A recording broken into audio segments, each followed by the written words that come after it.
Mona Nalamaku Simona, the creator and first master teacher of self-identity Ho'oponopono, had on her desk a placard that read, "Peace begins with me." Doctor Hew Len ने जिस lady से ये prayer सीखी, ho'oponopono जिसे कहते हैं, वो उनका नाम था मोना नालामाकू सिमोना, जिनके साथ उन्होंने 10 साल बिताए, यानी 1982 से 1992 तक, जब तक कि वो उनके अंत समय तक। और उन्होंने ही उन्हें ये सिखाया, ये जो प्रेयर जिसे वो कहते हैं सेल्फ आइडेंटिटी होपोनोपोनो। जो विटाले अपनी बुक में कहते हैं कि 2006 में वो एक सेमिनार में गए जहां उन्होंने सभी से पूछा कि आप मैनिफेस्टेशन के लिए क्या चीजों को फॉलो करते हैं। तो जवाब मिला visualisation, affirmation, EFT, tapping and scripting etcetera, वो चीजें। Once the group inventoried every single way to create their own reality, I asked them if those ways worked all the time. उन्होंने पूछा कि ये सारी चीजें क्या हमेशा काम करती हैं, तो जवाब मिला नहीं। यानी कि हर चीज का कोई ना कोई लिमिटेशंस है। यहीं पर कंसेप्ट आता है जीरो लिमिट्स का। All of those ways have limitations, I declare they are toys your mind place to. ये सारी चीजें एक टॉय है, एक टेक्निक है माइंड को ट्रिक करने का। और वो बताते हैं that's where the Hawaiian method you will learn in the book comes in handy. It helps clean the unconscious which is where the block resides. जो हमारे माइंड का जो ब्लॉकेजेस है वो हमारे अनकॉन्शियस में कहीं ना कहीं रहता है। आप गौर करेंगे, मनी से रिलेटेड, रिलेशन से रिलेटेड, हेल्थ से रिलेटेड जो ब्लॉकेजेस हैं वो हमारे सबकॉन्शियस माइंड में ही कहीं ना कहीं रहती है। It helps dissolve the hidden program that keep you from attaining your desire, whether health, wealth, happiness, anything else, it all happens inside you। और वो बताते हैं कि इस प्रेयर के थ्रू आप अपने अनकॉन्शियस को जो ब्लॉकेजेस हैं उससे क्लीन कर सकते हैं, चाहे वो हेल्थ, वेल्थ, किसी भी चीज से रिलेटेड हो।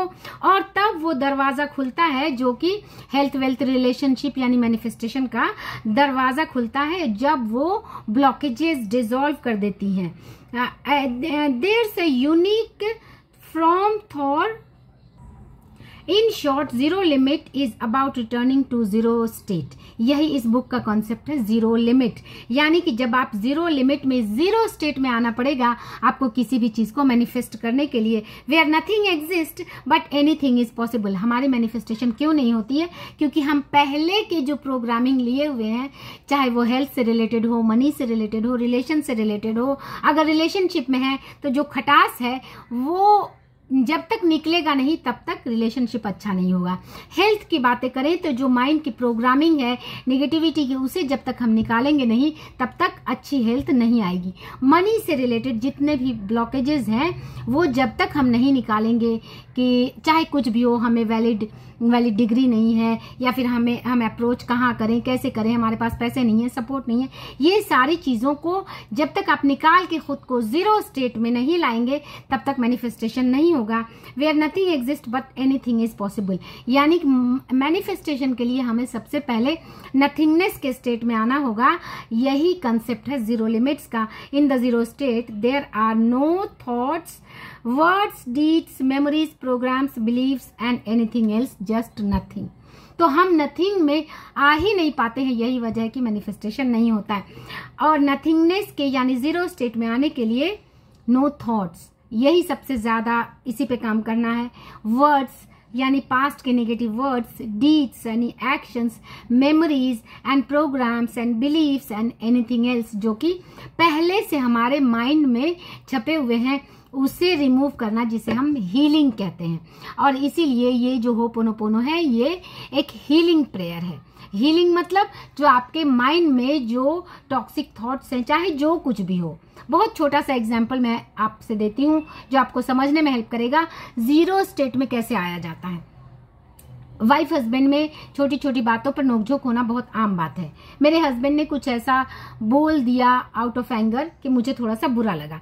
अब अगर मैं बुरा लगना जिसे कहते हैं उसको मैं कंटिन्यू रखूंगी तो आगे की मेरी मैनिफेस्टेशन वो नहीं होगी। इसे रिलीज करना ही पड़ेगा, जो चीजें आपको बुरी लगी। कैसे रिलीज करना है? यही जो टॉक्सिक थॉट्स हैं इसे रिलीज करना ही होपोनोपोनो कहलाता है। और इसमें आता है फॉरगिवनेस। फॉरगिवनेस सामने वाले से आपको नहीं करनी, अपने लिए करना है कि ये जो मैं बुरा फील कर रही हूँ, ये जो मुझे बुरा लग रहा है, इस थॉट्स को निकालना होता है कि मुझे बुरा नहीं लगाना है, मुझे यूनिवर्स की किसी भी चीज के लिए बुरा फील नहीं करना, क्योंकि यूनिवर्स के लिए बुरा फील करने जैसा बुरा या गलत या कुछ है ही नहीं। ये जो गलत, जो नेगेटिव है, ये जो एरर है, ये हमारे थॉट्स में है। यूनिवर्स का तो बस एक प्रोसेस है, ये ऑनगोइंग प्रोसेस है, सारी चीजें हो रही हैं। ये गलत और सही, अच्छा और बुरा, टॉक्सिक एंड बुरा लगना और अच्छा नहीं लगना, ये सारे तो इमोशंस हमने दिए हैं। ये यूनिवर्स की नजर में everything is perfect and everything is just a event. तो इस हद तक जब हम कॉन्शियसनेस के स्टेट में आ जाते हैं, तभी हम जीरो स्टेट में आते हैं। यहीं पे आना होता है किसी भी चीज को मैनिफेस्ट करने के। और वो कहते हैं कि one day nothing saw itself in the mirror and you were born, यानी कि आपको उस स्टेज पर आना होगा जहां पर आप बिल्कुल एक न्यू बॉर्न की तरह है।